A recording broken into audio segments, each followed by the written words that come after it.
हमारे सौर मंडल में 8 ग्रह हैं। इन 8 ग्रहों में से हमारा ज़्यादातर फोकस मंगल, बृहस्पति और शनि ग्रह पर होता है। सौरमंडल के बाहर तमाम तरह के अजीबोगरीब ग्रह हैं। कई ग्रह ऐसे हैं जहां रात में आग की बारिश होता है। लेकिन क्या कभी आपने हीरे की बारिश के बारे में सुना है? हमारे सौरमंडल में ही 2 ऐसे ग्रह हैं जिन पर हीरे की बारिश होती है। ये ग्रह यूरेनस और नेपच्यून है। इन दोनों ग्रह में हीरों की बारिश होता है। सुनने में भले ही ये आपको किसी फिल्म की तरह लगे, लेकिन ये सच है। नासा के वैज्ञानिकों ने बताया है कि इन ग्रहों पर हीरों की बारिश होता है।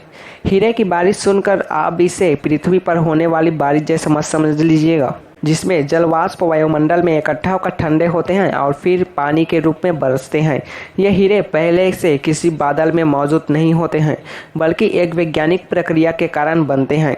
मीथेन गैस के कारण ये दोनों ग्रह नीले दिखाई देते हैं। जैसा कि हम जानते हैं कि मीथेन में कार्बन होता है, लेकिन इन ग्रहों पर वायुमंडलीय दबाव बहुत ज़्यादा है। इस कारण मीथेन से कार्बन कई बार अलग हो जाता है और भारी दबाव के कारण ये क्रिस्टल बनने लगता है, जो एक हीरा होता है। ये हीरे लगातार जमा होते रहते हैं और भारी होकर ये सतह पर गिरते हैं। अगर हम इस ग्रह पर मौजूद रहें तो ये देखने में हीरे की बारिश जैसा ही लगेगा। ये एक ऐसी बारिश है जिसे हम देख नहीं सकते हैं, क्योंकि यहाँ के वायुमंडल में भारी दबाव है।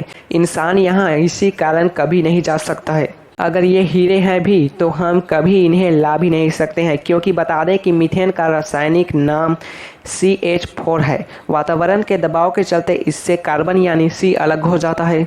अगर पृथ्वी के हिसाब से देखें तो जिस तरह वायुमंडलीय दबाव के कारण बारिश की बूंदें ओला बनता है, वैसे ही इन हीरों का निर्माण होता है। पृथ्वी और नेपच्यून की दूरी 4.4 अरब किलोमीटर दूर है, वहीं यूरेनस की दूरी 3 अरब किलोमीटर दूर है। इन ग्रहों में जाने के लिए 1 लाख किलोमीटर प्रति सेकंड के रफ्तार से रॉकेट में जाना होगा, लेकिन ऐसा रॉकेट जो इतना तेजी से चले, इसका आविष्कार अभी तक नहीं हुआ है। और अगर हम इन ग्रहों तक पहुंच भी गए तो वहां जिंदा नहीं बच पाएंगे, क्योंकि वहां ऑक्सीजन नहीं है।